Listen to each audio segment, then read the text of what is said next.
You have to pay me back because I raised you. My uncle barked when I refused to give him another loan.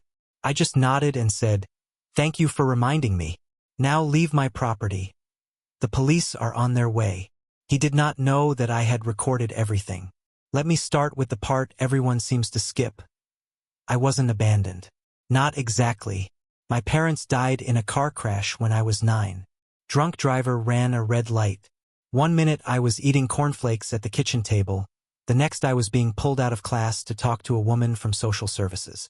I didn't have grandparents left, and my dad's younger brother, my Uncle Rick, stepped up. I remember everyone telling me how lucky I was. "Most kids end up in the system," my 4th grade teacher said. "You've got family. You're blessed."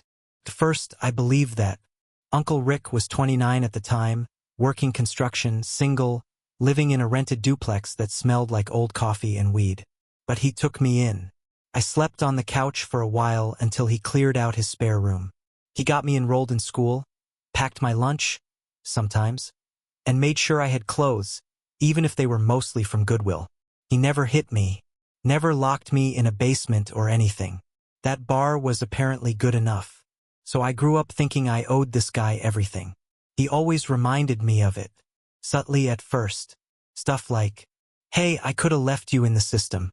Just remember who put food in your mouth." When I turned 14 and got my first job delivering pizzas on my bike, he started charging me rent. Not a ton, like $200 a month, but still. I figured it was just part of growing up. He called it teaching me responsibility. It wasn't until I was older that I started seeing things a little clearer. Like the time he guilt-tripped me into taking a semester off college to work at his friend's roofing business.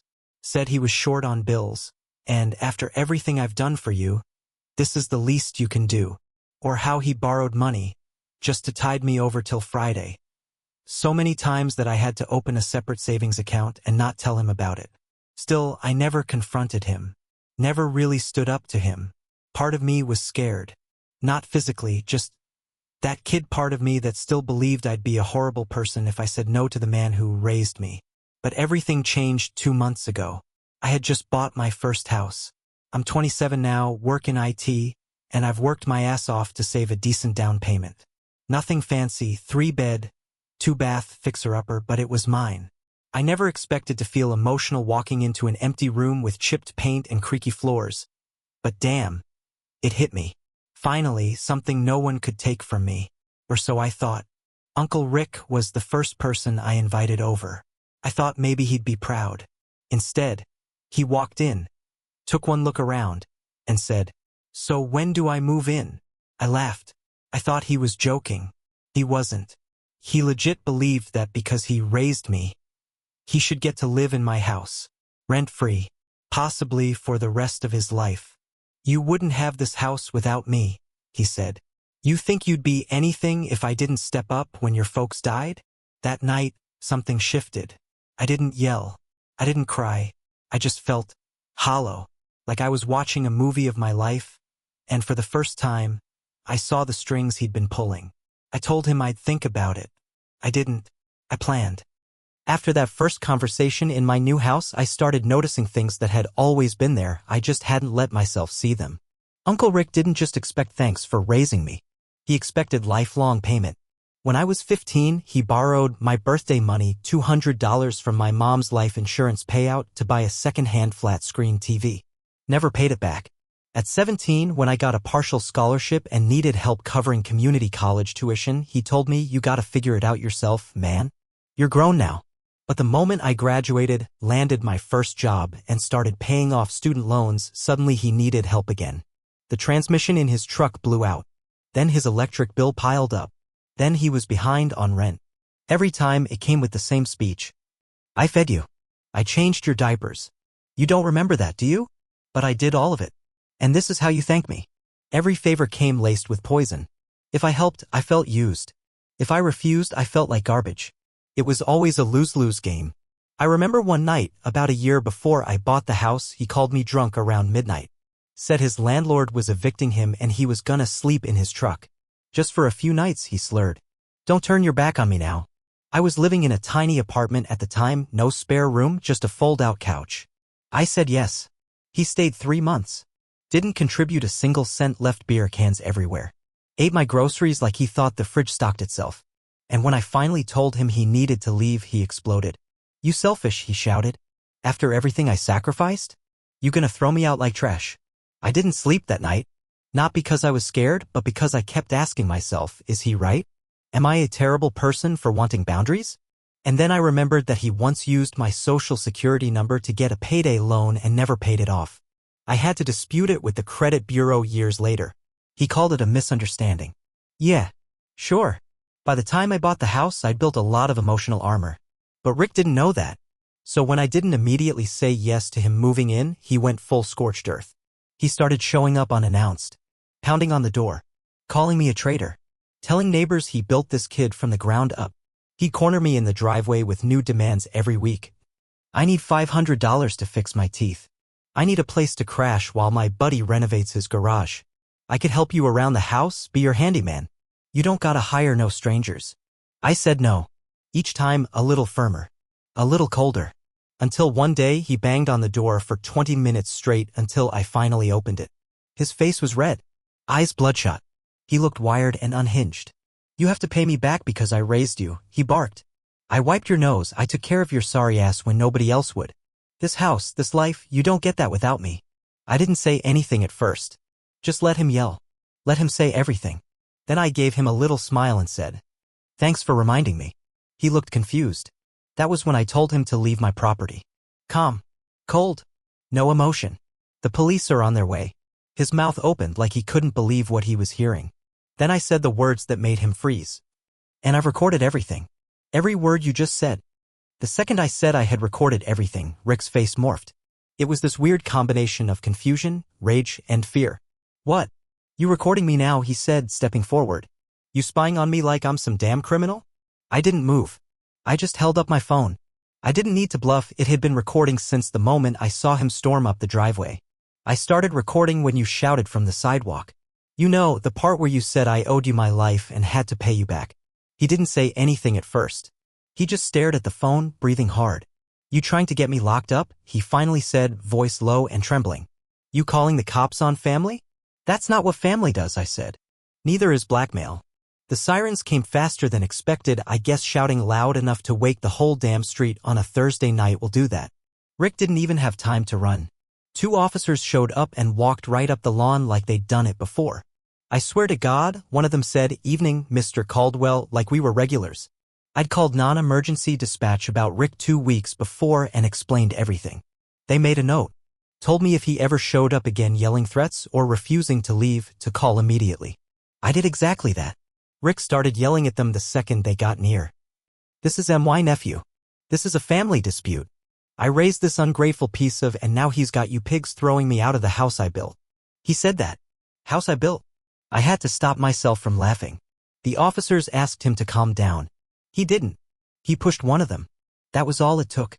They cuffed him in my driveway right in front of the neighbors who had poked their heads out to watch. One woman across the street stood on her porch filming the whole thing with a glass of wine in hand like it was reality TV. Even then, Rick wouldn't shut up. "This ain't over. You'll regret this. You hear me? You'll regret turning your back on your own blood." The officer looked at me and said, "Do you want to press charges?" I hesitated. Not because I wasn't sure, but because part of me still had that scared kid voice in my head, whispering, "This is the man who raised you. This is the man who tucked you in at night. You're really gonna do this?" Then I looked at the red mark on my door frame where he slammed his fist earlier. "Yes," I said. "I do." They took him away. I watched the taillights disappear down the road and felt not relief exactly. It was quieter than that. Like when you've had a toothache for years and one day it just stops. You don't even smile, you just realize the pain's gone. Inside, I sat on the stairs and played the recording back. Hearing it from the outside? Hearing him scream that I owed him money, that I was nothing without him? That he deserved to live in my house? It made me feel sick. Not because he said it, but because I had spent over a decade believing it might be true. What I haven't mentioned yet, what Uncle Rick still doesn't know, is that this wasn't the first time I recorded him. See, this whole situation didn't start with him demanding to live in my house. That was just the last straw. The truth is, I'd started preparing for this over a year ago. It began with a phone call he made back when I got promoted at work. I'd posted about it on Facebook, first real 6-figure job, my dream gig. 5 minutes later, Rick called me absolutely hammered. "So you making money now, huh?" he slurred. "That's good. Real good. About time you pay back some dues." That word, dues, it stuck with me. That night, I started a folder on my computer, Rick Evidence. Every text, voicemail, email, even the old handwritten notes he'd left on my windshield at work when I didn't answer his calls, I saved them all. I printed out the ones that sounded like threats. I backed up every voice message. I even started talking to a lawyer on Reddit who gave me free advice and then connected me to a tenant rights attorney in my state. I found out pretty quick that Rick had zero legal standing. He wasn't a guardian. He had never officially adopted me. And when I turned 18, he made me sign a rental agreement, a shady handwritten one, when I lived in his spare room. So legally, I was never his dependent. That helped. Then I pulled the nuclear option. I pulled my own CPS file. It took a few weeks of paperwork and fees, but I got it. Turns out Rick wasn't even the first person social services contacted after my parents died. He was the third. The first two declined. Rick said yes only after they agreed to give him a monthly stipend. $700 a month. For 7 years. He never told me that. I guess it was easier for him to say he sacrificed everything when I didn't know the state was paying him to do it. That broke something in me. Not just because he lied, but because of how many nights I laid awake feeling like I owed him my life. So I got smart. Started locking down everything. Passwords, two-factor authentication, cameras around the house. They look like motion sensors. He had no idea. I changed my locks. I installed a Ring doorbell with cloud backup. I even put a no trespassing sign up after our first heated argument about the house. The recording I took the night he showed up, it wasn't just for drama. It was insurance. My lawyer said in our state, as long as one party consents, it's legal. That recording plus the texts, the doorcam footage, and the CPS file meant I had a case for harassment, intimidation, and possibly even attempted extortion. The cops who took him that night? I handed them a manila folder with everything inside. They actually thanked me for making their job easy. Now here's where it gets messy. The next day, the phone calls started. Not from Rick, he was still in holding. But from family. Cousin Jenna, he made mistakes, but he raised you. Doesn't that count for something? Aunt Denise, you called the cops? On Rick? Your uncle.